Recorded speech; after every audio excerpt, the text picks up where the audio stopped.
Welcome back to the AFU Podcast, man. We got a special guest in the building, man. I'm gonna introduce him. Alexandria's own Christian Boo Jackson. We call him Boo Boo. One of the top basketball players to come out of the city. One of the first people to really go across the bridge and put in that major work. Drop a lot of buckets over there. A lot of buckets. Too many to count. Just an overall good guy, man. Just stand-up guy. Always been him. You know what I'm saying? Ain't never changed. Always been the same smiling face, boo every time I seen him. But you know what I'm saying? He will give you 40. So, you know what I'm saying? But he's gonna smile and give you 40 too. And then hit you with this joke.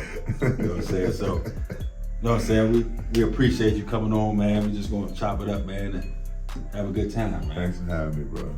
Glad to be here. You know what I'm saying? To my left, y'all already know, AFU First Lady. She in the building. What's up, y'all? You know what I'm saying? Glad it's the weekend. Man, they grind it Monday through Friday. Oh, that's no real.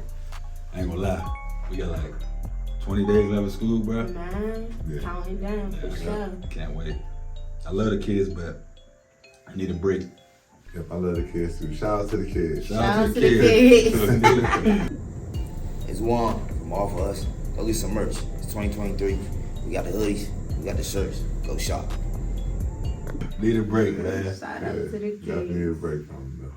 So, man, I'm gonna start with I just want to know like how the background of how you fell in love with the game of basketball, bro. Cause like out here in the DMV area, especially on the street hooping side, bro, like you a household name. You know what I'm saying? Like you on a video game. Like that's crazy. Like really on a video game, dog. Like this shit's sick. Like so it's just like how you fall in love with the game of basketball, man. Well, growing up in Alexandria, going to the recreation centers, that's where I spent a lot of my time. Started off going to William Ramsey, in the kindergarten, and I went there. I kind of was back and forth. I went to Ramsey, then I went to Pope, then I landed at Corey Kelly. I lived in a hole. You know what I'm saying? That was my mother's first house, lived in a hole. Shout out to Del Rey, man. That's my side. You know what I'm saying? I got it. Shout out. Yeah, I grew up on that side of town. So going to Corey Kelly Rec, there was a lot of influential guys there. You know what I mean? You had the James Terrells, guys like that, Red and all them, you know what I'm saying? So, Barrio, they used to always, I was tall, but I wasn't basketball, wasn't my first sport. I played soccer first, then I played football with Coach Ray and them, playing with the Raiders, you know what I mean? First was playing rec ball, then transitioned to the Raiders.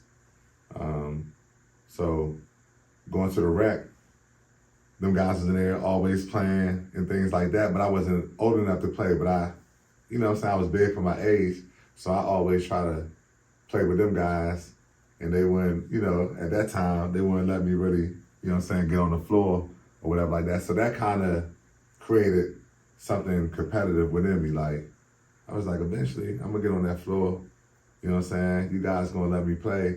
But I really wasn't the best basketball player at such a young age. Like you see so many kids today, they're very talented, very skilled. They have great motor skills at a young age. That wasn't me. Football was easy. You just run and hit people. You know what I mean? But basketball took a little more coordination and things like that. For sure. So just, like I said, going to the rec every day, playing, I had guys like Richard Hunter, guys like that that go to our rec, come out of rec. Terrell Stevens, TJ, you know what I'm saying, guys like that. So, it was easy to, like I said,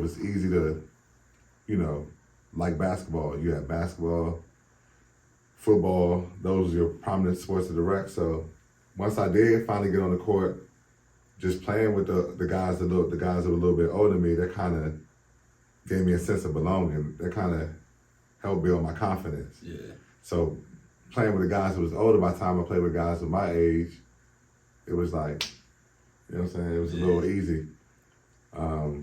Once I went back to Ramsey, went back to the west side, y'all would say, like, once I went back to the west side, that rec, Ramsey had a lot of a lot of influential guys that come out of that rec center. Keith Bogans, you know what I'm saying? You had Mike Horton and all the other guys was playing up there. Kobe Turner, Kevin Jarrett. A lot of guys was coming because of the bump on Mondays and Wednesdays was crazy. And my Uncle Frank, man, he, God rest his soul. Yeah, rest in peace, Frank. You know what I'm saying? I love my Uncle Frank to death, man. He used to have me, when I was like 12, he used to have me, you know, the rec closed at 6 o'clock for kids, you know, under 13. So he would have me sit in his office and wait for all the kids my age to leave, so it wouldn't be like, Uncle Frank showing favoritism. We would wait for the kids to leave my age, and then he would let me play with the adults and the teens when they came in. So when those guys came in, you know what I'm saying, I was, at this point, I'm like, 12, you know what I'm saying? I was dunking at 13 and stuff, so at this point, I was really taking basketball serious. And like I said, Michael Horton, Damon Jackson, Kobe Turner, y'all guys, Daryl Owens, my big cousin Daryl Champ, y'all, them guys don't know how much they really, really influenced me. Like I said, having that entitlement at a young age. Like, I'm playing with guys that's going to, Cincinnati, Georgetown, Dayton. They're going to major Division I schools, Val Brown.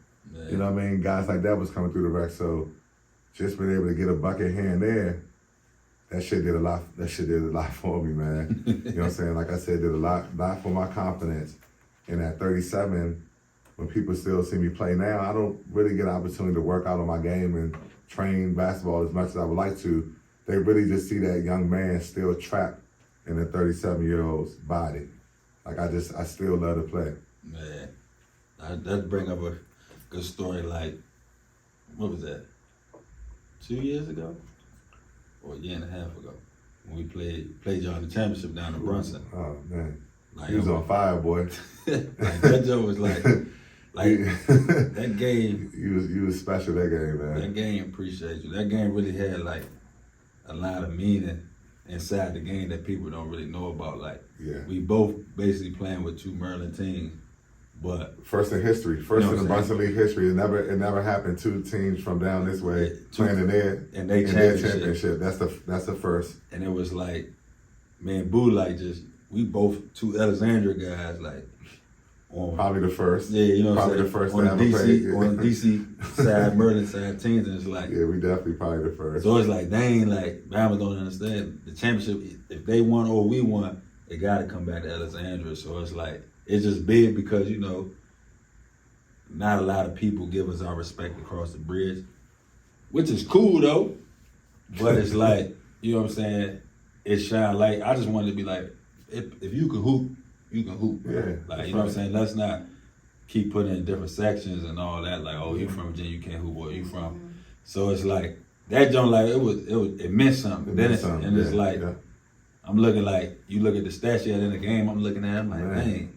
The two Alexander guys at the top. They had the best games. You know what I'm saying? So it's like it just sense of pride. You know what I'm saying? That's right. So it was definitely good. Like I remember like just coming up because you got me by a couple years. Yeah. And like Bama's is like they'd just be like, yo, man, Boo Boo just had an AAU tournament. Boo Boo had 65. Like, no, like, bro, what 14-year-old Bama go out there getting 65? I was like, nah, bro, like for real. So it's just like for all that to come and to play against you in the championship, it's like that's the moments like that I cherish. Like I'll never forget that game. You know what I'm saying? To win the championship. Yeah, like you know what I'm saying. I'm up one, but you know, to win the championship. To win the championship, baby. It was just, you know what I'm saying. It was good. It was good for our city, man. Like little things like that. But like y'all like a phenom coming up, bro. Like. You know what I'm saying? Like, we had social media, like, how they had it now. Like, I feel like a lot of us would be in some different situations. Yeah, absolutely. I talk about it all the time, man. Because the shit you was doing, bro, like, there's no film on, but it's like, dog, like, word of mouth was like, nah, cuz he had 65. Yeah. It's like, bro, I ain't had 65 in 4 games. Like, cuz just did it one night. Yeah, man. So it's like, and people like, you know what I'm saying? I don't know if you ever felt that, but like it's like when they play against you, it's like they know they got their hands full. Like, you know what I'm saying? It's like, they might not say it.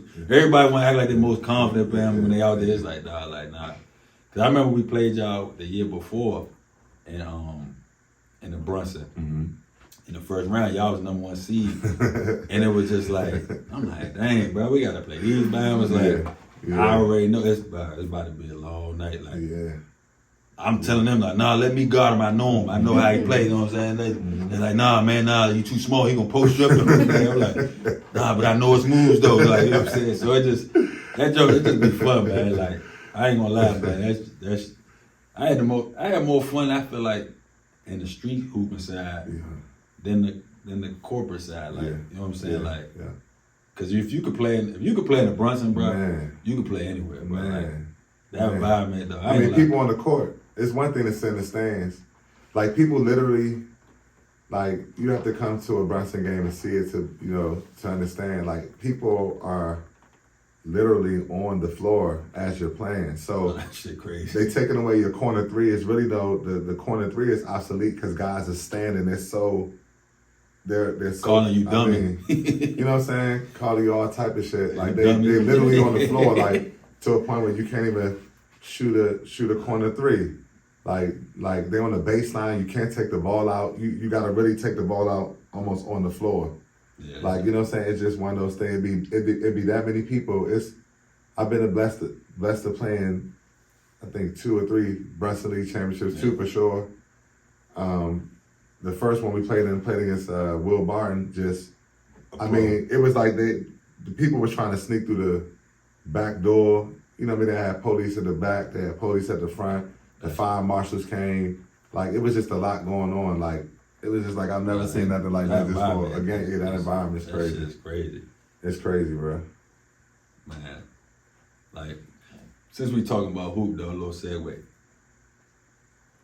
Kobe Wise, her name Kobe Wise. Like, her real name Courtney, but we 2-0 in the staff games. You know what I'm saying? Yeah. 2-0. We ain't gonna talk about it. You know what I'm saying? We ain't gonna. But we up on the school. For sure. Undefeated. You know what I'm saying? And we got some hoopers on the other side, but you know. But they ain't hooping like us. Yeah, you know what I'm saying? We get it done. But like, so I want to ask you, like, all right, bro, like, so coming from Alexandria, but going to school, because you went to Carroll first, right? Yeah, I went to Carroll. Went to Carroll, and then Suitland. Mm-hmm. My senior year, one only year. And like how was that, like, being a Virginia guy coming over across the bridge and playing?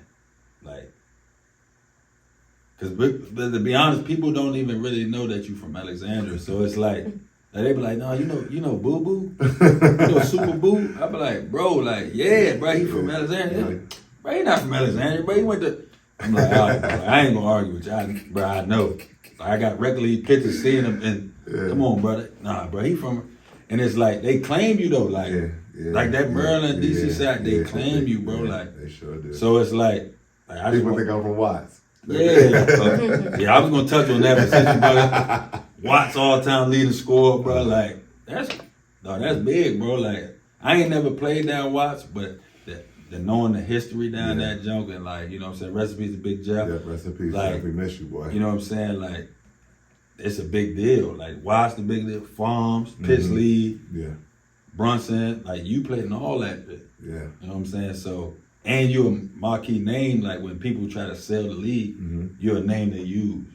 You know what I'm saying? I came on the scene kind of late, like, you know what I'm saying?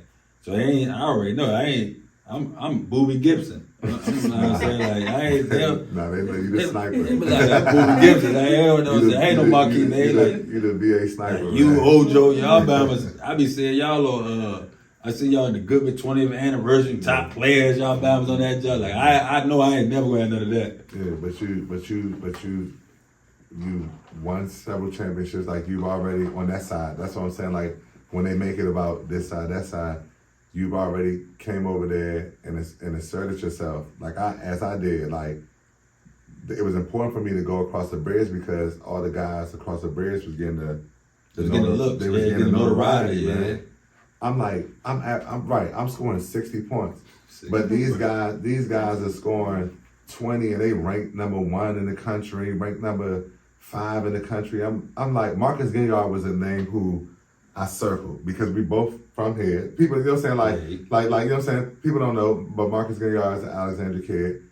And I used to always see his name so high in the rankings. And once again, I knew he played for a great AAU program, which I ended up joining them, you know what I mean? And I knew that he had that grassroots, like he had came through, you know what I'm saying? Like, they seen him. His name. They've been seeing, he was ranked since he was younger. So with me, like I said, I didn't start really making noise until I was at 10, my first team I played on, William Ramsey 10 and under, I was the MVP. I still had that trophy. It was my first year playing rec ball, and I got an MVP. I mean, I was the tallest, I was the biggest kid on the team.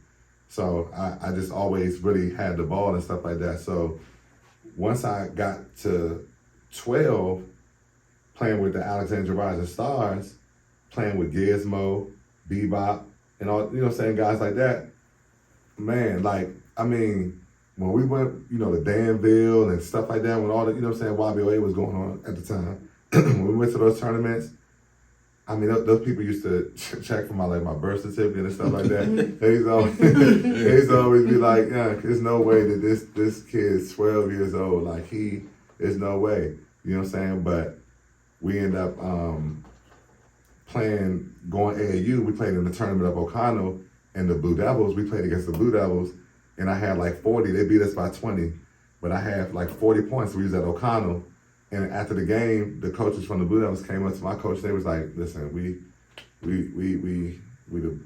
about to go on go to the Nationals or whatever like that, and we would love to have Christian be a part of our team." And my coaches, Coach Palmer, Donald Palmer, Earl Livingston, so they was like, "Go ahead," you know what I'm saying? Like, he can play, you know what I mean? Because they knew I would be able to get those looks, those opportunities. And let me. I was just talking about this today, bro. Mm-hmm. It'd be a lot of people that say they for you, right, or really want the kid to win, but they be having their own selfish things in it. And like, that's a real Coach Palmer. Shout out to Coach Palmer. That's a real move. That's putting you in a better situation. That's putting you in a better situation for you. You know what I'm saying? He ain't worried. You one of the best players. He could have been like, nah, I need you to play with me, boom, boom. Mm-hmm. But he put you in, because I had a coach, man, when I was playing with Nova United, and I was the best player. Yeah. But then Boo Williams called, and he like, man, the coach, I ain't gonna disclose his name. Yeah. He gonna call my mother and like, well, I did this for Glenn, boom, boom. And she's like, but if you really cared about Glenn, you know that's a way better situation. Man, he can do way more for him than what you can do for him. That's crazy. I was talking about it this morning. It's like, so shout out to Coach Palmer for being like, love you, Coach. Yeah, like, oh, like, love you to death, man. Put these kids in better situations. If you can't provide the best situation for them, let them go. But if you know that he may go to that situation and it ain't really for him, but the glitz and glam over there wanting to make go over there, that's one thing. But if you know he can survive over there and he can produce over there, brother, you gotta let that young man be that young man over there and better his situation, man. So I just wanted to, you know what I'm saying, definitely shine a light on that. No, absolutely. So once I went to play with the Blue Devils, that gave me that, like, I want to say I was already so, at that age, so arrogant, so confident. Like, I was so, you know what I'm saying, because of playing with them guys at that rec, like it just went in those little, what did I win in terms of rec? Yeah. You know what I'm saying? Like, or what did I do in terms of rec? So it's they need to do a rec Hall of Fame, bro. Oh, man. It is. Like, it's a Lil Walt to be on there. Because let me tell you something about Lil Walt. He was one of the first young men. I think I was like 10, playing 10, like he was like 7.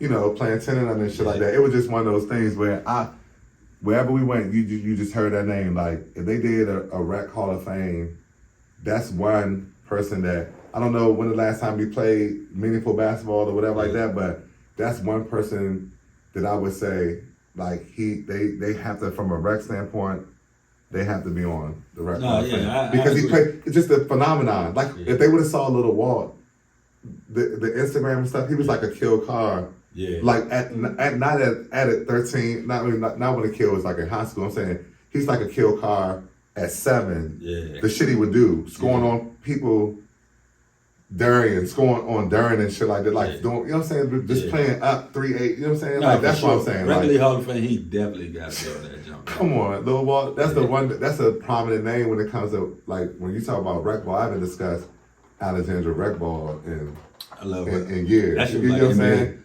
Oh my God! But I don't know those what games y'all used to be. talking about. Those games used to be. We bumping over. It was Lord have NBA. mercy. To go into somebody else's rec. Like I understand now. Like to go into someone else's rec and get a win. You sometimes some recs you went to. You rather lose because they might whip your ass after the game. You know what I'm saying? I've been threatening a lot, man. Yeah. Been threatening a lot, but like, hey, I'm going to get the win. You got to do what you got to do to me, Charlie. Man, I just thank God I had family that lived in the projects. I had family that lived in Del Rey. I had family live on the west side. Everybody knew my mother and father. I got a very big family, you know what I'm saying, and stuff like that. So I just focused on basketball. Nobody wanted to really kick my ass. Yeah, all I had was my mom, my sister.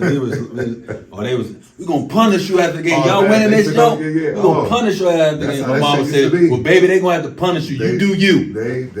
That's how that shit used to be. The rec games. It was. I mean, it wasn't. It wasn't many games that didn't have a altercation after the games, man.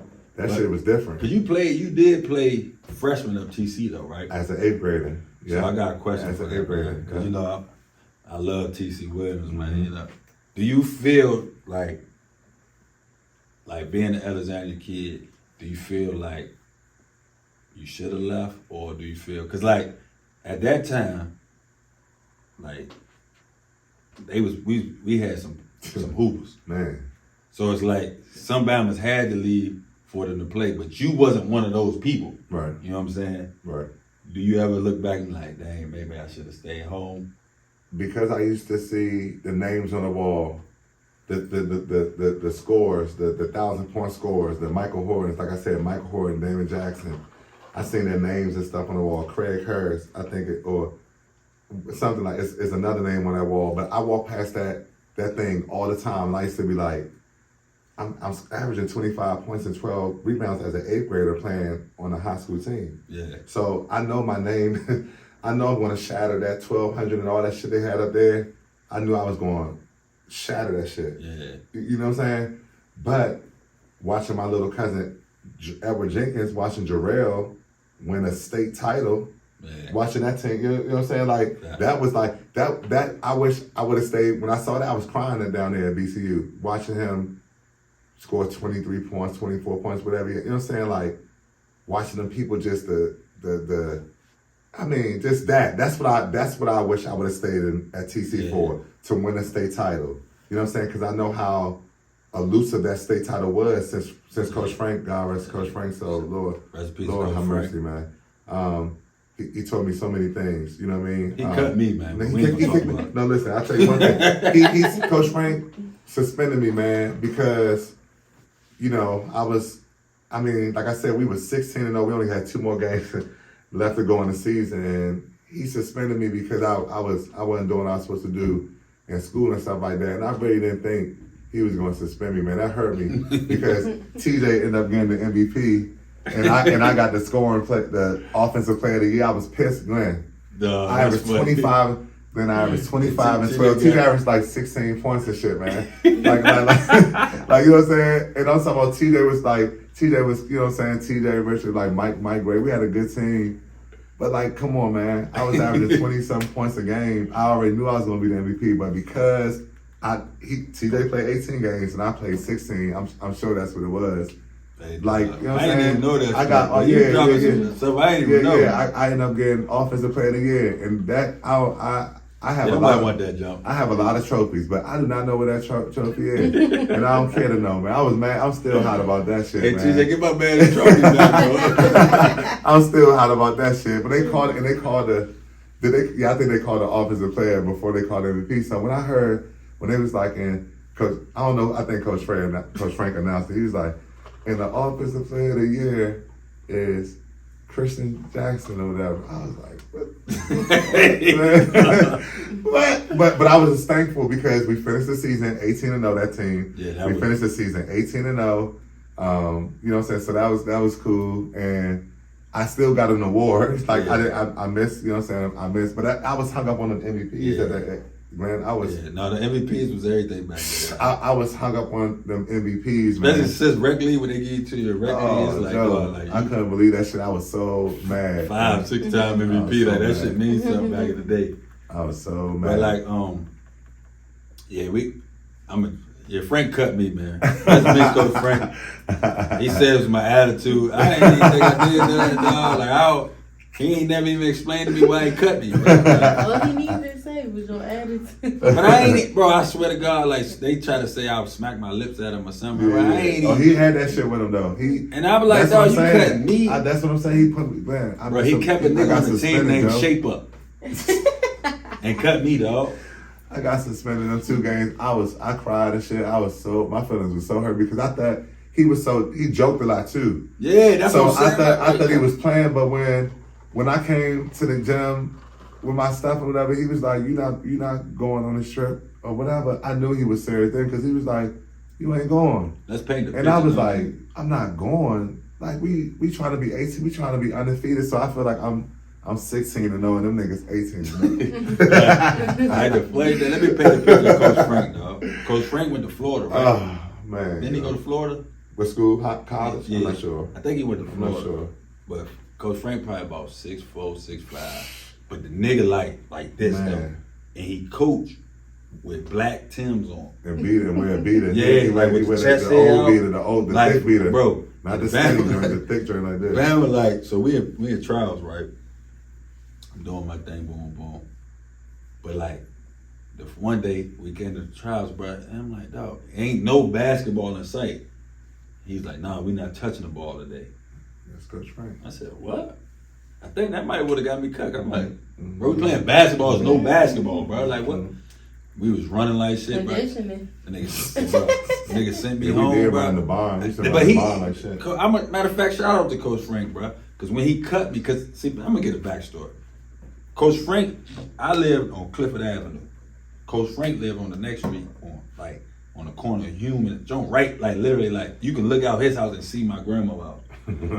He walked to my house, knocked on the door, was like, told my mother, I can't wait to Glenn get in 8th grade so he can play. Because at Alexandria, we don't have middle school ball. So you can play high school in 8th grade. I can't wait to Glenn get in 8th grade. That's why I played. So, you know what I'm saying? Blah, blah, blah. So I'm thinking I'm a lot. I'm like, bro, you can't holler at my mom and my mom. Like, I'm good. Fool. If trials come, I mean, all my friends made it. Ye make it. Birds, all these, they laughing me out. Like, oh, how the fuck you ain't make the team? So like, we go back to school. It's like, dog, you know everybody know at the beginning of school, bro, they cooking me like, oh, you thought you was like, it's like, dog. But that don't, I'm gonna say shout out to Coach Frank because that created a fire in me, bro. That fire he let him in was like, dog, I would never get cut again. So like the next year, I'm in 9th grade. He's like, no, I want you to come play freshman. I said, bro, I'm trying out for JV. If I get cut from that, then I'm not playing. Right. Fool. Man, I made JV like, bro. I told him straight up, and I said, you had your chance to coach me, bro. You cut me. I'm over here. Like, bro, I'm not. Come on, shit. You go over MVP. I'm about to get MVP on freshman. Like, nah, I said, fuck that. I'm not playing. Right. Fuck that, bro. Like, that joint, I ain't gonna lie. Then my sister was really good. Like, she was like that. But she was doing all, like, my sister, shout out to my sister, because she taught me a lot from, like, just watching her as far, like, what to do and what not to do. Like, she was the type, like, she never worked on her game. Like, she was just naturally good at shit. Like, I mean, playing with the boys coming up, like, she was just good. But, like, she was drinking, smoke, like, ice, and then go in the game and cook. So, but we get cut. I'm at home. I'm shooting in the backyard. My mom like, Serena, go get Glenn out the backyard for time for dinner. Her punk ass gonna tell you this. She told me this joke. Shout out to her because she started firing me too. Shout out Serena. She told me straight like this. Nigga, you should have been doing all that before trials, nigga. Serena played with And that. then I'm walking out, I'm like, sorry, she played varsity as a freshman. Won the district champion, like, Serena was this, the like, bro, she was nice. Like, she yeah. tore ACL her senior year, and that's what really fucked up because she ain't had her work ethic. So to like really bounce back from a major injury like that. So she never knew. But Serena was like that. Serena was like tough, man. we used to go to Serena was rec, bro, and she would get picked She before was me. tough for real. Like they were like, "No, let me get Serena." I'm like, "Damn, bro, like nobody wants to pick me." She was. Like I'm pretty good too. But nah, but so shout out to Coach Frank Serena. Y'all the reasons that I be going at niggas next because y'all both went on me when I got cut. Yeah, they was ruthless, man. Like they shouldn't even did me like that. But so you did something that's very unique that you rarely really see as far as like on a collegiate level. You played D1 at Manhattan. Mm-hmm. Then you played at Bowie State D2. Yes, sir. And then you played at Frostburg D3. Yeah, which is now a D2. Shout out to Frostburg.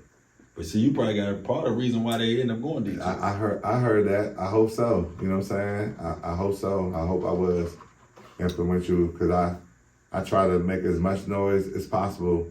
When I was at Frostburg, it was my last year to play college basketball, and I try to, really salvage my reputation in terms of like with coaches and stuff like that and teammates and stuff when I was there. So I was really like a model, not citizen but player when I was there at Frostburg. Shout out to Coach Hatch and Sean Brown, who brought me in, gave me the opportunity to do it right one more time. So my question is like, so I'm gonna be completely honest. Mm-hmm.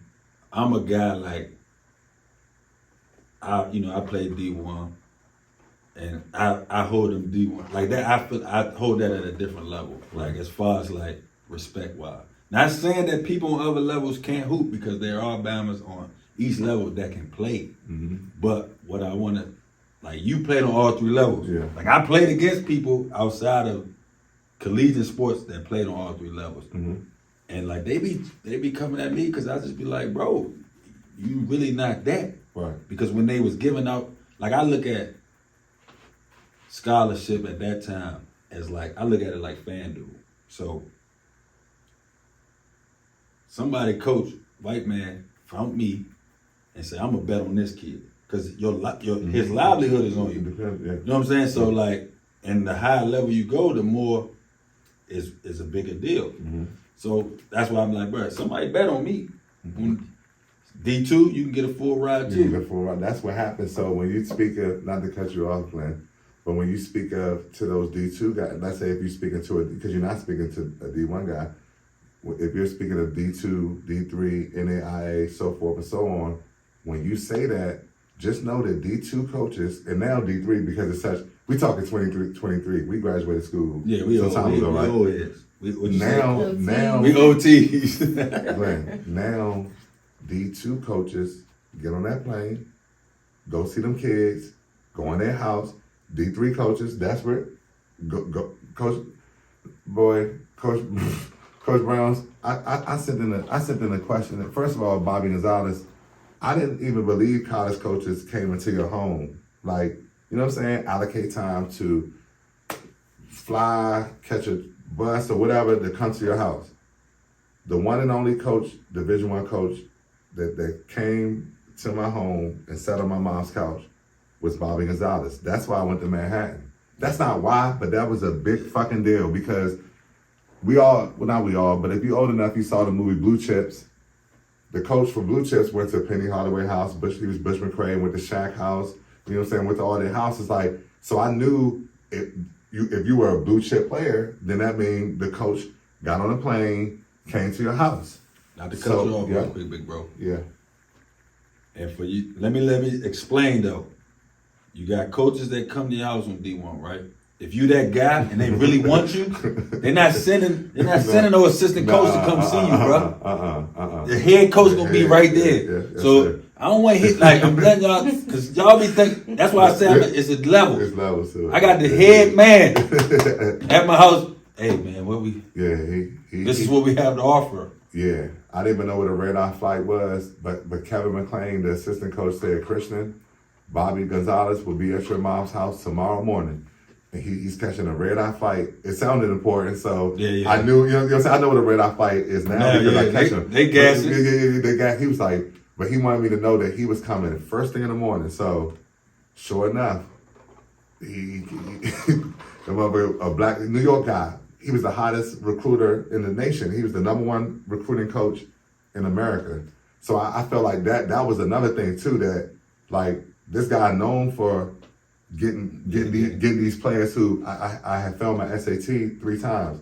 So I Clemson, I committed to go to Clemson, but Oliver Purnell was like, Christian, you're taking forever to pass your SAT. We're going to send you to Patterson Prep for a year, and then you come over to Clemson. I was like, Coach, I just want to be a true freshman. Oh, yeah. I just want to. That was important back that then. That should have been something back then. Don't mean shit now. Yeah, that should have been something back then. I didn't want to go to no year of prep because I didn't need it. My body, I was college ready. You know what I'm saying? I was, and then just from a playing standpoint, like I just finished playing the Capital Classic. I had a game high.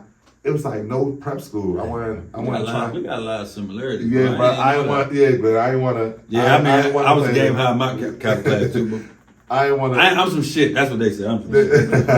I didn't even want to go to prep school, man. So that shit, by him coming down, he walked in my mom's house. He said, Miss Jackson, he didn't even give my mom a chance to speak. He said, this is a steal for us. He said, Christian is going to be a great asset. He's going to play right away. He was saying the situation of guys there, and he was like, with his scoring ability, yeah, he's going to play, right away and stuff like that. So the only thing left to do was to go up there and see the school. It's right on Broadway. I went to springtime, so it's Spring Fest. I went on a boat ride, 20 ladies, you know what I'm saying? I mean, they showed me a good time up there. Thank you, them Dominicans up there, man. Hey, man, I appreciate y'all ladies, man. Y'all ladies still y'all say he got game. That's all we gonna say. 20 of them, man. I got a picture, Glenn, with it just, man. I mean, it's a picture with like. Hey, man, I know how to recruit 20 drinks. They just always. I don't know what I mean. I don't know if they do that on D2 level, D3, but see, D1 is come with some perks, man. I mean, on Broadway, my dorm was on Broadway, Horan Hall. I mean, just like it was like a, I was like it was a beautiful situation. So that made it easy. Shout out to the Manhattan lady recruiters. We gonna get us some shout outs too. Shout out to you ladies, y'all got my man. Spring Fest, Spring Bling, whatever it's called. That shit was crazy. But that pretty much did it. When he came into my mother's home and said, yeah, we would love to have him. That was it, man. I was like, I'm going to Manhattan, Mom. I'm going to Manhattan.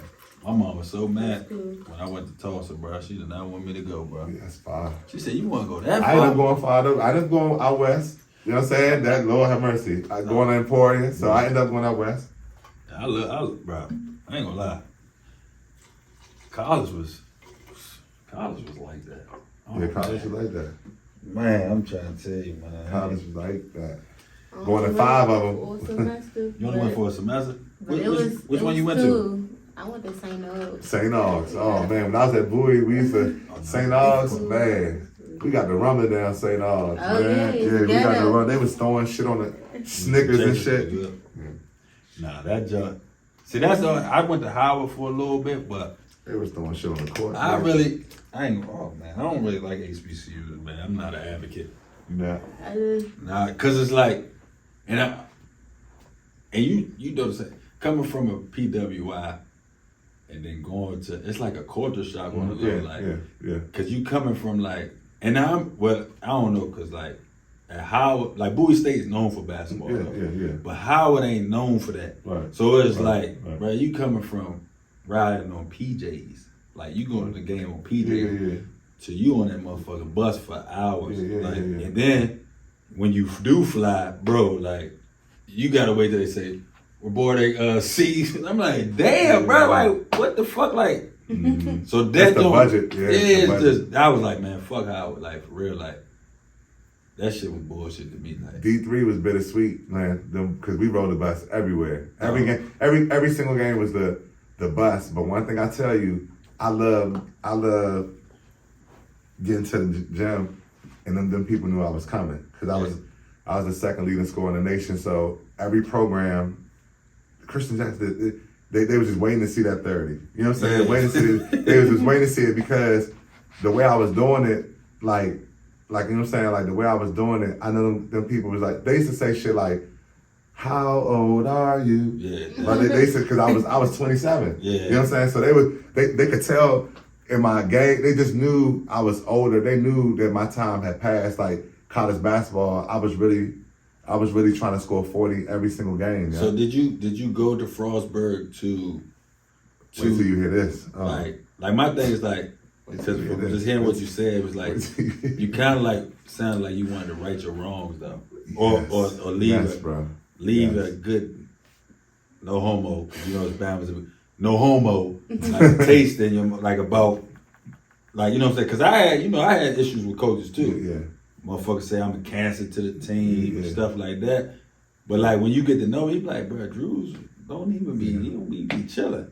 Yeah. But I had a kind of like a little stigma with my name, like he hard to deal with, you know what I'm saying? Cause my coach was like, I ain't gonna lie, bro, like he was a military dude. So like if you come in that jump, say you be like, what's up everybody, but you go to your locker and you just really to yourself, like, oh, that's an issue. Yeah. And I'm like, bro, like, damn, nigga, I can't be. It's 365 days. Like, I can't be good. Have one bad day, bro. Yeah. And that's it. Like, your body language is horrible. Like, So like, I used to deal with that shit. Like, people didn't even know what I was doing. Like, a lot of you niggas wouldn't have been talking about how if you could deal with the shit with Doug Wojcik, bro, and do what bro, you couldn't even deal with that nigga, bro. You would have probably quit, bro.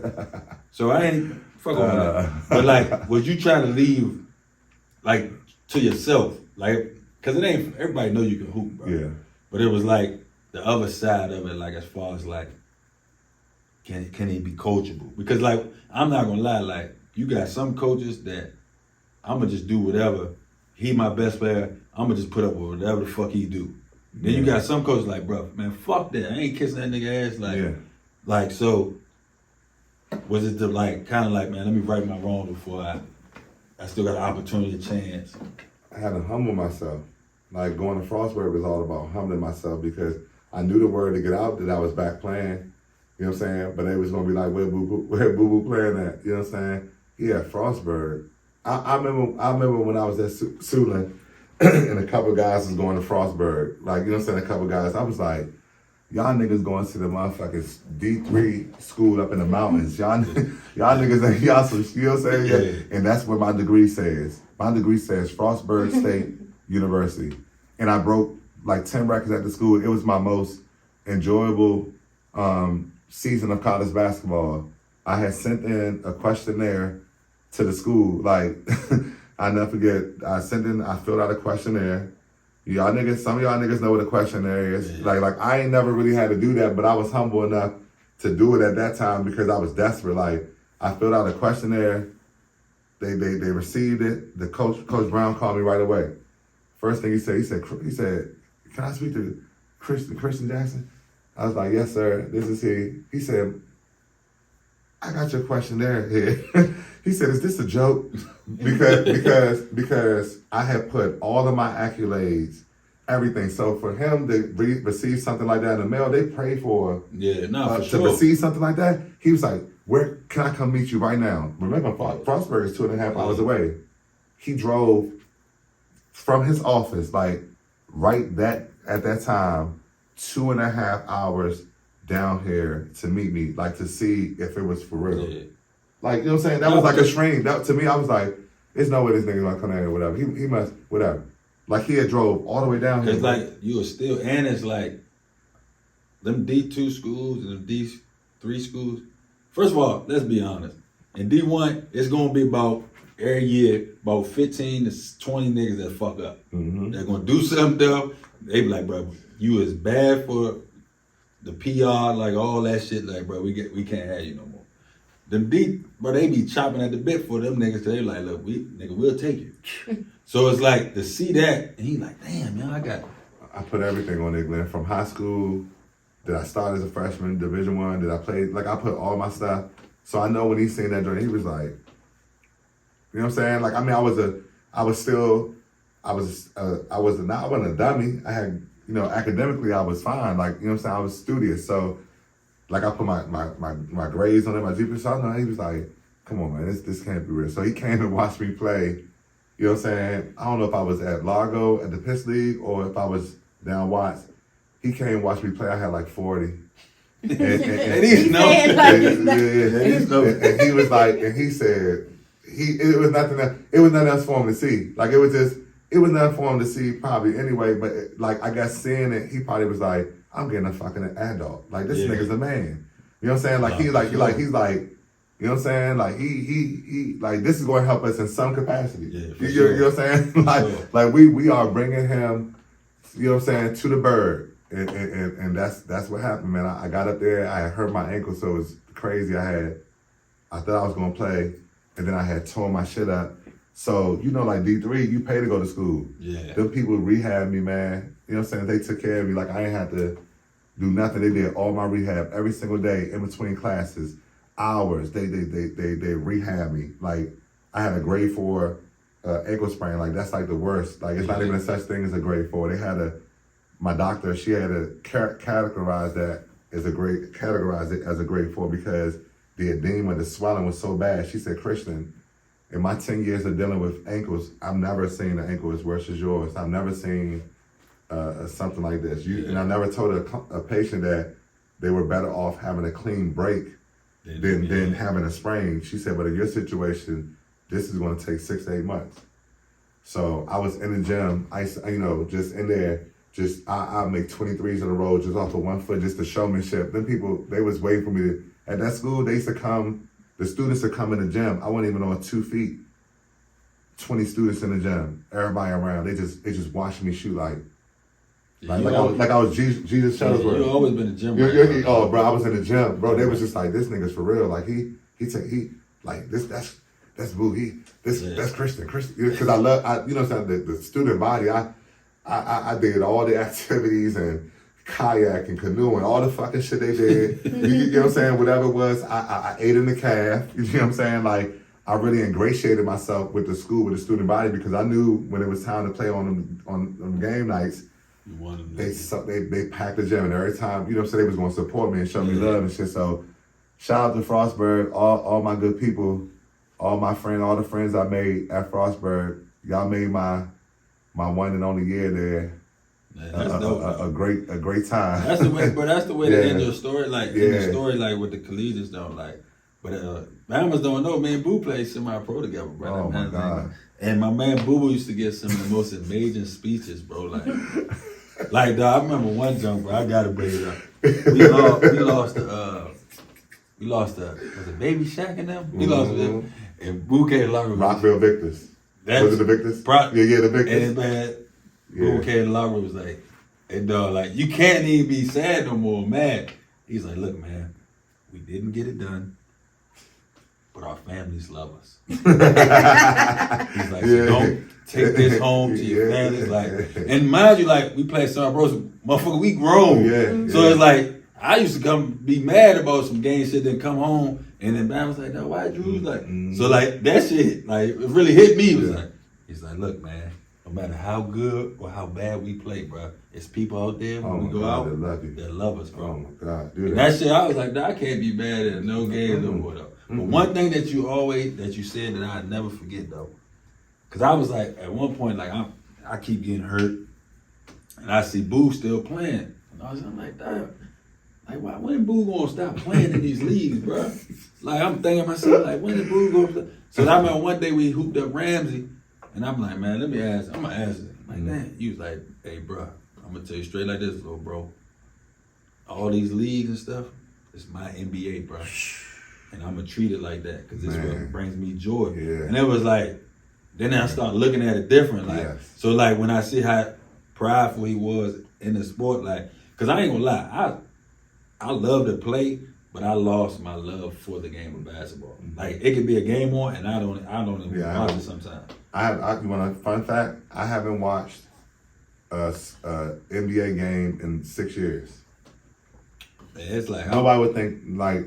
Unless I'm at a bar, like if I'm at the bar and the shit on the TV, I'll sit there and like I'll watch it. Like I'm not gonna allocate time. I'm not gonna run home tonight and watch the Lakers and Nuggets. Yeah, like I'm gonna wait till 12 o'clock, 11:30. I'm gonna check the box score. I might turn on the smart TV and shit. They got the press conference and shit on there. I might watch that shit, but I don't care to allocate time to watch guys do where I wish every night I go to sleep, I wish I could go out there, make them miss shots, and provide for my mom, my brother. You know what I'm saying? Like I don't, to watch it, it's not the most enjoyable for me. Not because people like, oh, boo, what you wish you can play in NBA. No, I'm self-sufficient. I've never asked nobody for anything. Like, you know what I'm saying? Like, in terms of monetary financials, you know what I'm saying? I'm fine. But as far as, I just wish I could be compensated to do something like that I do so effortlessly. Like I say, I don't train. I don't say that braggingly. I say that because I really wish I could train. Yeah. If I could train, then I would be playing the NBA. Like, I go to school for 8 hours a day. You know what I'm saying? If I could work on my body for 8 hours a day. Well, they got the easiest job. Come on, bro. Like, that shit easy. Like, bro. You just hooping. You just really out there. I just want people to know that there's a lot that goes into basketball. A lot of pain, a lot of sacrifices and things like that. But once you get through all that pain and sacrifice shit, once you get through that, I just can't think of another game where it's not football. You're not being hit upside your head. You don't have on headgear, so everybody see you.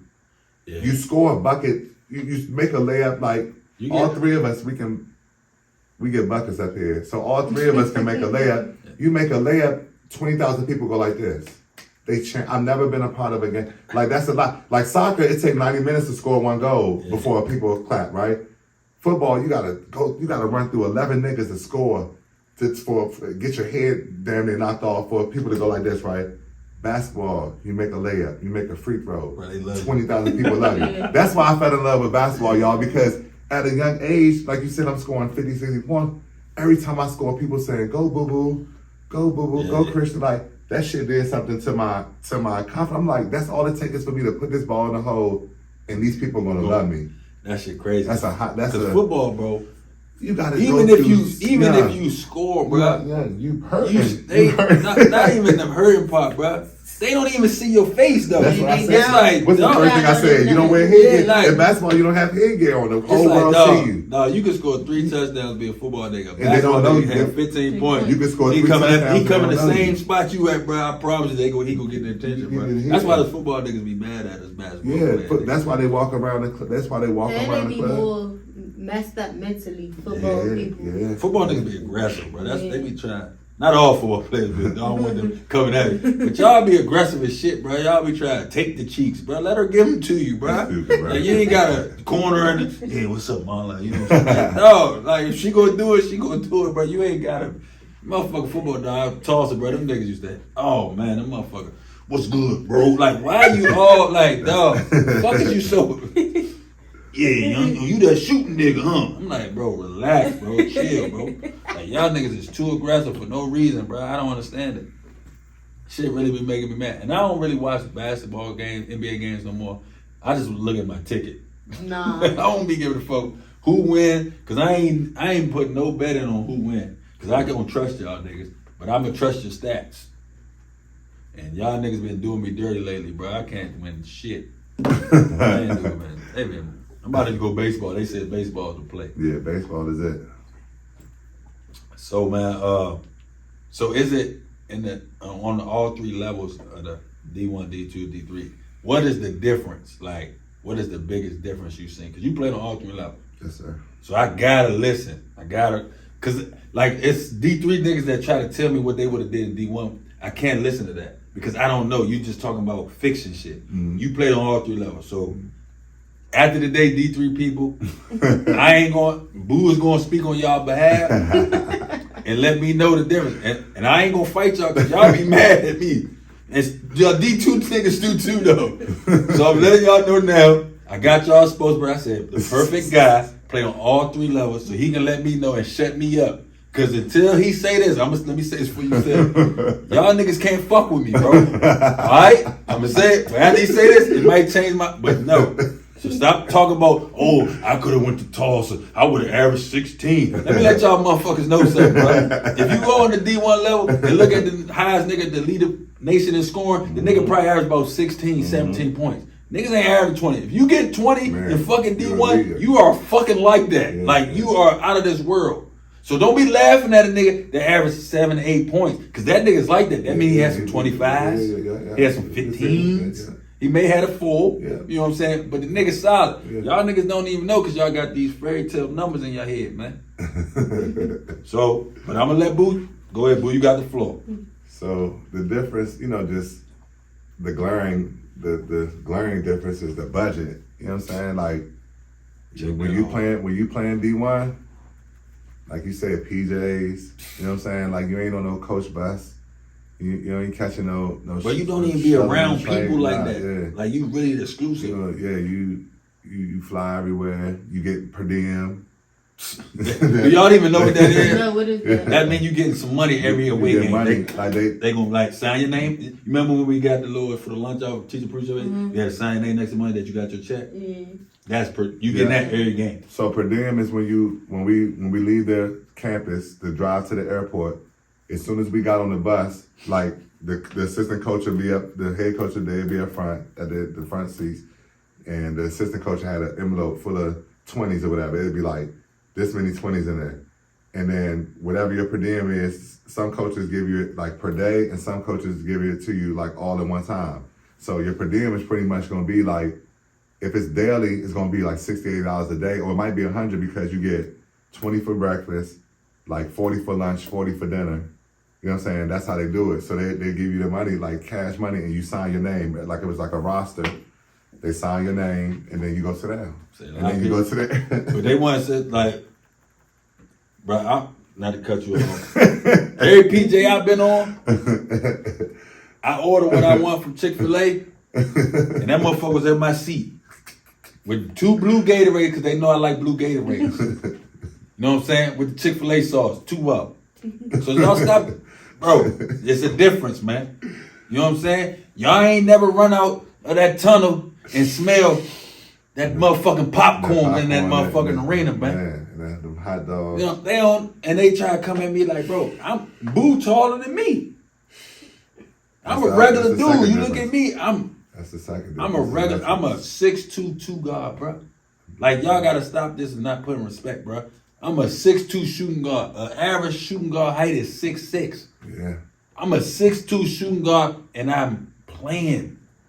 I'm out there, and y'all try to say I ain't saying I'm special, but I ain't regular either. That's all I'm saying, man. Go ahead, Boo. So that D1, he give you the D1 like PJs. Yeah. You getting some checks. Yeah. Hey, have you ever worked them little camps? Every coach got a camp. Just throw a little number like what the check be and how much and how $650, depending on if you work all. That's crazy. Y'all gotta understand that's 5 days, y'all, and they feed you. You staying on campus. You know what I'm saying? Like you really don't need no money. So any money you getting is really like you're on the full. You get paid $40,000 a year to play basketball. So you don't really need no money, but they still find a way to make your pockets eat. So that's what I'm saying. That's another difference. Like I'm gonna tell you straight like this, though. We had a father-son camp on Father's Day at Tulsa, bro. Bro, all I gotta do is show my face. You know how much my check was for showing my face, man? $800. $800 to sit up. Hey, how you doing, sir? Boom, boom. And I'm out of there. That's how them joints be. 800.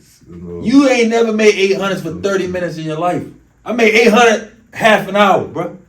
And y'all talking about I'm regular, bro. My bad, boo. Go back. Nah, yeah.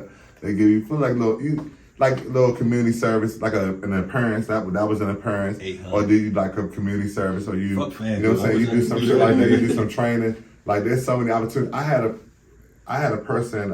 We played. I'm gonna go ahead and say it. We played St. Francis. I didn't even play. I was in street clothes. No, did I play that game? Or I might have played. Or I didn't play. I played. After the game, the person came up. They had a program. I'm past the statute of limitations anyway. They had a program.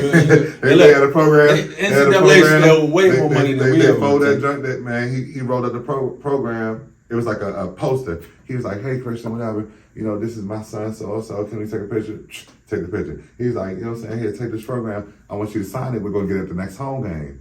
And I was like, "No, I'm just signing right here." He was like, "No, we're gonna get it. We're gonna get it the next home game." So I held on to the program, or whatever like that. So, cause at that point when he was like, "No," I just thought the worst would be take it, you know what I'm saying, take some shit. You know what I'm saying? So I was like, okay, go in the locker room, get dressed, whatever. I couldn't wait to get on the team bus. Get on the team bus, open up the program. Rest was history. You know what I'm saying? like, you know what I'm saying? And I don't know how much I had, but you know what I'm saying? That I was a freshman. You know what I'm saying? Like, when you're a freshman playing Division I and you play shit like that, if you guys been in that situation, then you get a lot of, like, the younger kids, when they come to the game, they hear the chants, like, he's a freshman. You know what I'm saying? So, like, you getting all the chants and all this stuff like that when you're on the free throw line or whatever, stuff like that. Anything you do, you make a steal, get a layup. They're going to hype it. So, the kids that's closer to you in age are going to be your fans. Those are going to be the people who want to come see you play. You might play only 6 minutes, but you walk into the locker room, they want you to sign some shit. That's 6 they minutes want you to, in the world. you know what I'm saying? And I started, they still, you know what I'm saying? Like I mean, it's just crazy. Division I is just, like I say, it's just like the budget. That's the big thing. More money to do things, more money to assist players. Like they got the image and likeness now. Like Division I is they people getting 50,000, you know what I'm saying, $1 million, shit like that now for their image and likeness. Like Division I basketball is like cause my rule before you go into D2, my rule, and it's just a Glenn rule. If I can't bet on your school on FanDuel, bro, I don't respect it. You stupid, bro. Bro, you stupid, bro. But go ahead, go with him. You stupid, bro. My bad. D2, man. D2. Now listen, D2, I had the pleasure of playing in the CIAA. So that's, the CIAA is the D2 ACC tournament. Like, the CIAA is probably the most prestigious college basketball tournament. You know what I'm saying? Like, the no matter what the level is, it's just you hear about that. The stardom is a lot of that's incorporated to make it bigger than what it. No. But it's a lot of. I'm not gonna lie. It's a lot of people that came from D2 that played in the league. Oh, so the CIAA, the you know conference by itself, like, the so CIAA that's why, alone got like 12 gotta, niggas. That I respect that. Like, oh my god, the CIAA is the best. Because you know, a lot of D1 to go D1, it's a lot to come with it. You gotta have the grades. You have to have, or like you really have to be the metrics. You gotta, you know what I'm saying. The you got size. You gotta be be so good that like they can breeze past some of that bullshit that you come with. But D2 is like, bro, Bama's can really go. I ain't got no problem with y'all. Yeah, D2. You know what I'm saying? But y'all still be talking crazy. I have no issue with y'all. Like, at all. There's no smoke. Like, I love you guys, man. But y'all sometimes just be jumping on the deep end because y'all be my size. Like, bro, if I would have, bro, you didn't. I did. Yeah. Like, at the end of the day, it's history. It's nothing. We can't go back in time. There's nothing you can do. You can cook. You can give me 40 now. It still ain't gonna change that you went to X, Y, and Z, and I went to Tulsa. Okay, it's not gonna change it. So stop it, bro. I don't have no beef with y'all. Y'all see me on the court. Man, I'm about to go at this nigga Glenn. Like, bro, it means nothing. I am not who I used to be, bro. I am 3 knee surgeries in, and I can shoot a little bit, bro. I have nothing else to give, bro. I want to drink, and I want to have fun. I want to talk about the past. I want to have fun. Hey, bro, you was amazing, bro. I want to give people their flowers. Stop coming at me, dog. Everybody wants to come at me. Fuck that like nigga, man. you, Yeah, I don't know why, bro. I'm a lover, bro. Yeah. I want to show love. Yeah. All right. So we go. So D2. Yeah, D2, man. D2 has its pluses. Like I said, you know, the CIAA. Then I went to school in the Midwest. I went to Emporia State. When you at D2, you're gonna get an opportunity to get that Division I experience because you're gonna probably play a D1 school or two. Yeah, like you might have 3 games. Like you said, you're gonna play them in an exhibition game. Yeah, you're gonna get some. It ain't gonna be your stats and stuff like that. Not because yeah. At Tulsa, we played a D2 school, bro. Like Houston Baptist or some shit, bro. We really, I'm like, young. Houston Baptist D1 now. Yeah, hey, I'm like, hey, look, why y'all like trying to come at us like that? But Michigan State lose to a D2 every year in their exhibition game. Yeah, so I respect it. Like, D2, no D2, smoke D2. No again, smoke B, man. The budget, the metrics, you know what I'm saying? D2 is one of those things where D2 I think has a lot to do with your confidence too. Like how confident are you? You know what I'm saying? Like, do you think you a D2 player? You know what I'm saying? Or are you a D2 player? Like that's the difference. I think the struggle with like D2 because I'm like, I mean, I knew for sure when I was at D2 my reasons for being there. But at the same time, I still wanted to go out there and let them know, like this is like I'm not one of y'all. Yeah, like I'm at a D2 and that's supposed to be all this and that, but I'm still the D1 nigga though. Exactly. Like I'm not no, like I'm here. It's a stop in the road, but like I'm gonna show y'all the difference between like a D1 guy coming down to D2. Yeah. You know what I'm saying? Like yeah. Like I wasn't gonna. My game wasn't gonna regress. I wasn't gonna let my game regress. It's like I went as a sophomore. I led Bowie State in scoring. I led the CIAA in 3-point percentage. Like this is a fact. I mean, it's not. You know what I'm saying? We was the North Division champions. We had the longest win streak in the country. Like these are the things. I had 5 D1 transfers on my team. I had the ACC, a Division I transfer. Artie Bowers went to UMass, was the rookie of the year over Ben Gordon. I took his spot. So I had like bona fide Division I. That see, people don't know these things. I had bona fide. I was 22 years old at Bowie. We had niggas 27, 26, 25 on that team. Like niggas was men. Niggas had already went to 2 D1s. We had Carlos Williams, University of Charlotte. Did you play with Duke Cruz? Duke was the year after me. Duke, love Duke to death. I talked to Duke like 2 or 3 weeks ago. Duke was that guy. Yeah. A D1 transfer came from Tennessee. It showed like when he came from Tennessee, his game didn't regress.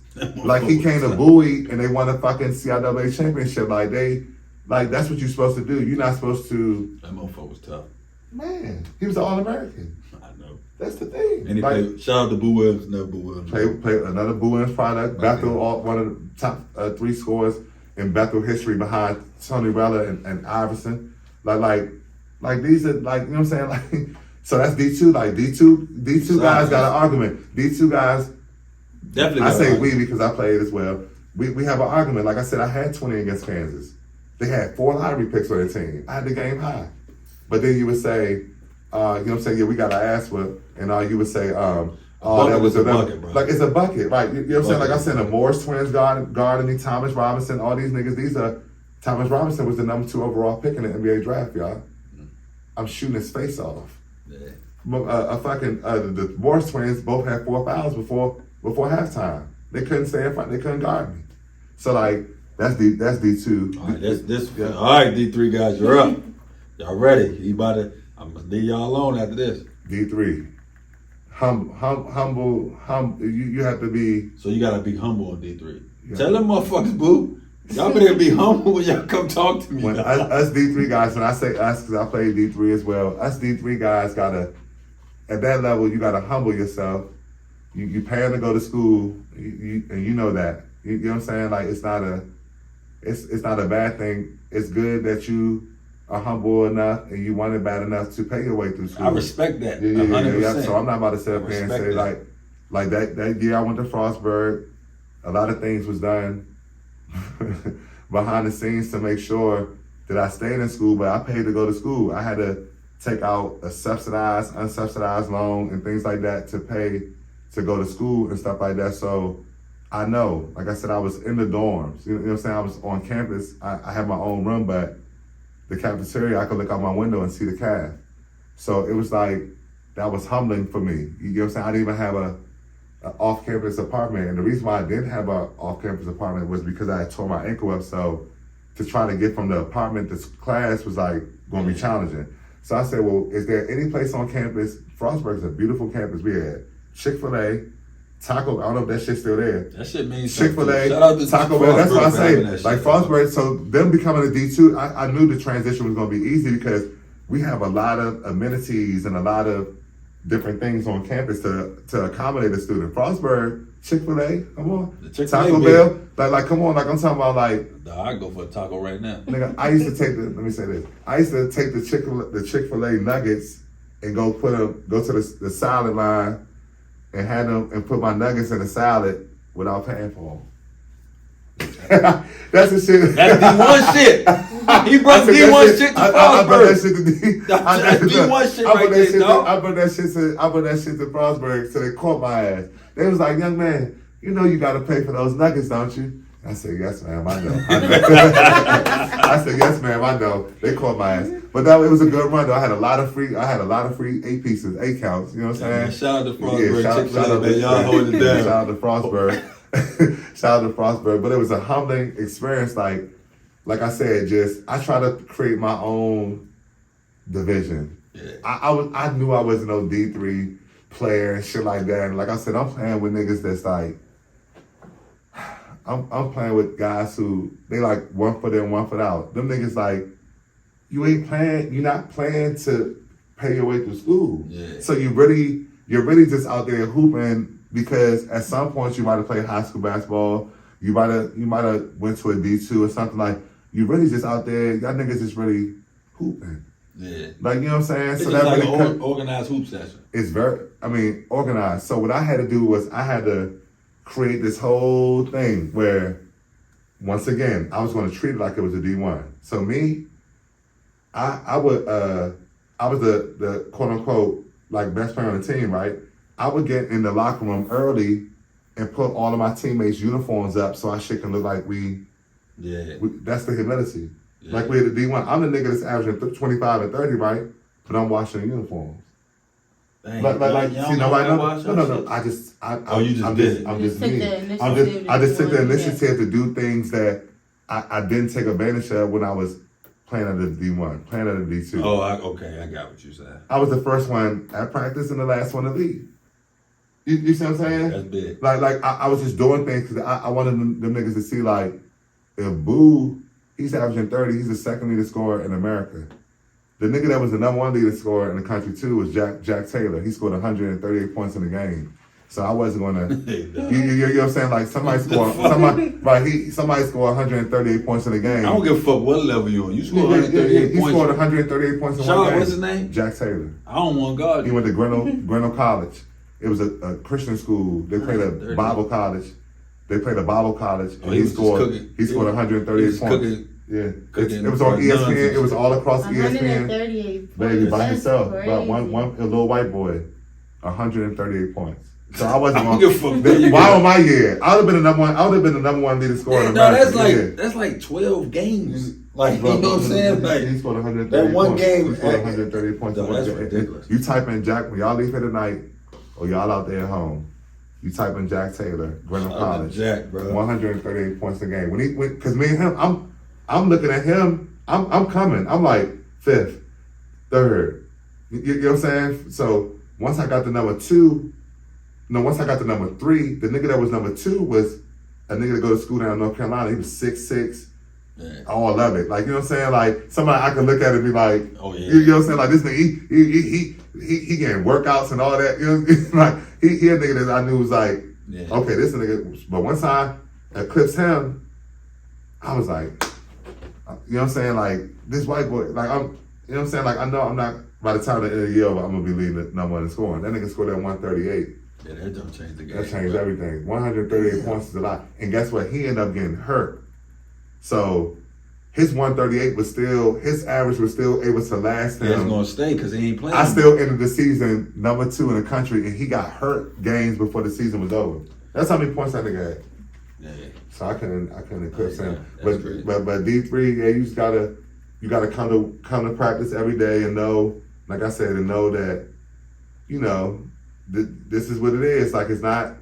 Your center gonna be 6'3", 6'4". Nigga, your center gonna be my height, nigga. Like, and I'm supposed to be a point guard. Like your center, you know, like I say, we had great resources at Frostburg, so it's not your, like I said, they're D2 now, so it's not your, like as a D3, we was really spoiled. We had a practice gym and an arena and stuff like that. That's what I'm saying, like different stuff. Shout out to Frostburg. I ain't doing all that. We played Bobcat Arena and stuff, and you know, so we practice in the gym downstairs. Like, we got swimming pool and all that. And I want to shout out Troy. He went to Frostburg. He can play. Dockett, yeah. Like, I have no, like, you know what I'm saying? But shout out to Troy, boy. It's them other dudes, man, that just be like, bro, like, don't discredit what I did to try to make you feel like, nah, bro. Nah, yeah. Like, that's my thing, bro. Don't do that, bro. We made, like I said, when I got there, Troy and them was the year before me. But Troy played on my team. Troy, yeah, Troy played the year after me. Yeah. I mean, the year before me, I'm sorry. So when me coming in, Troy and them guys, they had already established, like, nigga, Frostburg was, you got the math that hold their camp at Frostburg every summer. Like you know what I'm saying? Like, and they have a big tournament, the Auburn tournament, where all the top high school teams in the area go play up in Frostburg. Like Frostburg is known for basketball. Like for basketball. The Redskins used to train there years in the 80s or 70s, whatever it was, the early 90s or whatever. But Frostburg's a great location. It's 30 minutes from WVU, so we party 5 days a week at Frostburg, 7 days a week. How about that? We party Monday through Sunday. It's something to do every single night. It's one of the best party schools in the country. Yeah. You know what I'm saying? Frostburg State. So it was just a time to be had. But when it comes to them sports, yeah, man, you on the bus, you eat at Cracker Barrel. You know what I'm saying? Like, There's nothing wrong with that, bro. There's nothing wrong with that. We ain't at Cracker Barrel every game, though, Coach Hatch. Every game, You know Cracker Barrel. I don't even want to tell y'all Come what on, we y'all. D1 because y'all get mad. Cracker Barrel, Glenn. Cracker Barrel. Yeah. Like D1, though, I'm eating filet mignon steaks and shrimp. Yeah, that's what we ate. Shrimp, lobster tail. If I want some beef ribs, the big jokes that come straight from the buffalo from Colorado, like I'm eating that, bro. So don't be. No, I ain't gonna do it. So I got a question for you, Courtney. Since you know what I'm saying, like, if you got, all right, it's a D1 dude. They all hoop though. All right, they all hoop. They all hoopers. You got a D1 hooper. You got a D2 hooper. You got a D3 hooper, right? And you play basketball. You played in high school and stuff. So like, and all of them is telling you about their hoop dreams, John. Right? Mm-hmm. How you looking at each person though? Like, which are you going like let me know? D1, I would probably say I probably pass on the D1. You gonna pass on it? Because he probably too arrogant, too cocky, too not down to earth. I mean, I can see that. Yeah. I'll probably be like, I might, but I like somebody who down to earth, humble, and in reality. Like, for sure. I was gonna say, but I have to say this because she in the. I said in my head her safest bet is probably the D2 guy. That's what I was thinking. D3, his confidence is it's a love, D3 nigga. too. My confidence when I play D3 guy, I had to keep reestablishing my confidence. I had to keep telling myself like, no, Christian, like, no, you are like you still that D1 guy. You still boo. You still, you know what I'm saying? I had to tell myself, I got to keep reassuring myself. So a D3, when I was thinking in terms of you, baby, I was saying, you probably don't want the D3 guy because he might talk to you with his head down. Like you know what I'm saying? Whatever his confidence. That D1 dude, he gonna come with some bitches. The D1 guy's he might have a couple drinks, you know what I'm saying? Whatever like that. He gonna have two, you gonna be waiting over here, and the other girl will be waiting over here. But that D2 guy, he might be the safe bet. He's humble enough because I get it. Yeah, D2 is a safe bet. She gonna use the D1 nigga like, oh yeah, I got the D guy. I got cuz, but you know what I'm saying? I ain't really paying But attention. I've dealt with somebody who was D1 and D2, so it's like it's very different. It's different. Because the D1 guy, he got more. He getting that stipend. He getting that, so he's living a different lifestyle than a D2 guy. A D2 guy, he's more humble. He's working his way up the chain to try to get the D1 or try to. So, but his confidence might be a little bit lower too, because he probably don't think he a D2 guy. He probably think he a D1 guy, but he a D2. Yeah. So it's like it's different levels. I could have shot up a long time ago. This young lady's very insightful. She definitely got that. Yeah, this is. That's why we had to bring it to the table. Oh, that was so good. It's like it's very challenging, especially when you dating people who not in tune with themselves. So that's like, it'll bring you down because they're not on the same level as you. Even if you feel like you have a lot going for yourself, they'll try to knock you down because they're not in that position that you are in. So it's like, I wouldn't date the D1 guy. Yeah. Man, that's crazy. Hey, look. I knew it. So if you play D1, bro, don't even holler at sis. She don't want you, bro. I don't want no I'm trying to bounce with D1 guys, but she just shut it down, man. I just feel like this, though. I feel like on every level, like it don't matter what type of dude it is, if he know who he is, he gonna always win. No, that's like, true. cause Bam must really be trying to get away from this. Like, for example, Boo. I never seen Boo Boo outside of like his character. You know what I'm saying? Like, he's been the same person every time. If he see me with my mom, cause I run into him at the casino all the time. We ain't gonna talk about that. But how you doing, Miss Andrews? It's like he's the same. It's like, those are the people that's gonna win in life. The people that's sitting there like flaunting and trying, bro, those are the most insecure motherfuckers, bro. Yeah. Like, and they're not emotionally in tune with their, like, and they have a lot of trauma, background trauma too. Oh, man. Especially a lot of the D1 guys. They come from slums, they come from trenches, and now they're moving up to this level where they never even seen before. So it's like they're going to flex, they're going to do this because they're not used to that lifestyle. So it's like when they get it, they are going to be cocky and arrogant because they're in a place they never been before. Because everybody kissing you. Like one thing about D1 is like, first of all, you got to realize, and I had to go through it too, like, I come from TC, I'm the man at TC. But now you going into a whole nother pool of niggas, and everybody the man from where they come from. Yeah. So then it's like, if you don't really know who you are and confident in who you are, that's what separate Bama's getting on the court and not getting on the court. The people that know, like, bro, nah, I belong to be here. They gonna play. It's them people that's questioning themselves. Then you find like, bro, I ain't playing that much. Boom, boom. But it's motherfuckers, like my freshman year, I started a couple games. I came off the bench a couple games. Some games I ain't even play that much. But I always knew, like, bro, I know what I can do. You know what I'm saying? So it never wavered me. And you know what I'm saying? And it's like, I ain't never hate. I'm just like, bro, when it's my time, bro, watch. When that nigga put me in, bro, watch. I'm gonna go ahead and do me. I'm gonna play how I play. But that's kind of like when you related to like a job. Like, so people gonna always, like, people in a job who not comfortable in their position or don't really know what they doing and don't think they know what they doing, they gonna have some type of deflectation on what their job title is. Like, you know me, I know what I'm doing. Nobody's not gonna tell me what to do. Or you hold it down in class. Shout out to Miss Wise class, bro. I don't get no kids from her class like that doing no wild stuff when I gotta come in and get physical, you know. So it's like when you go in there with a certain demeanor, people are gonna give you a certain respect level, or they're gonna treat you a different way because you know who you are. At the end of the day, like, that's just what it is. Like, even here at work, let's talk about it.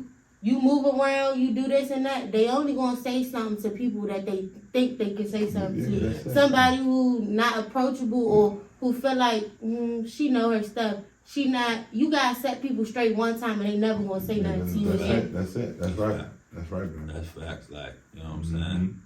Assert yourself. You gotta be assertive. And but you just gotta have the confidence. But it's like, I know I'm an asset. I'm not a liability. Yeah. Wherever I go, I'ma always be an asset. So for sure, man. Wherever I'm at, so I'm not gonna just go for anything. That's right. Like my mindset, bro, and it may be fucked up, but I feel like I ain't convincing nobody to fuck with me, bro. Like if I gotta convince you to fuck with me, then we ain't going. And that's friendships, relationships, any type of business. Like, I'm not convincing nobody. Like, I know who I am and I know what I bring. It's like, not on no arrogant, cocky shit, but I really feel like it's a privilege to fuck with me, to have access to me. It's a privilege because everybody don't have access to me. Like, you know what I'm saying? And I don't have access to everybody, but the people that I do have access, I respect that. Like, it's a privilege to fuck with them. Like, for example, Boo had a game, they celebrated Boo, like, you know what I'm saying, everything. And he called me, hey, bro, I would like for you to be on my team. But part of my team for my game. That means something. You know what I'm saying? Like, I know it's a privilege. He could have called, and he played with a lot of different Bama's that can play. So it's like, it meant something. But at the same time, if he didn't call me, I wouldn't feel no type of way. You know what I'm saying? But people take everything so damn personal because they don't know, they're not secure on who they are. You know what I'm saying? That's why a lot of friendships, relationships don't work out because people be too deep. Like, everybody's living their own life, so you can't be personal. Like, take everything personal. Everything ain't like, the world don't revolve around you, bro. Like, and I know that. I used to think that shit, like, cause D1, I'm not gonna lie, it give you that false narrative that everybody, the world revolves around you. That entitlement. But that's not real life. And I had to learn that. Like, I learned it the hard way when my father passed away, and the coach told me, like, bro, you gotta get over it. Like, I need you to win games. I'm like, bro, I lost my dad. Like, nigga, you 47 coaching, your dad is in the stands, but my dad would never see me play basketball again. And you telling me, so I learned it. So that was really what humbled me.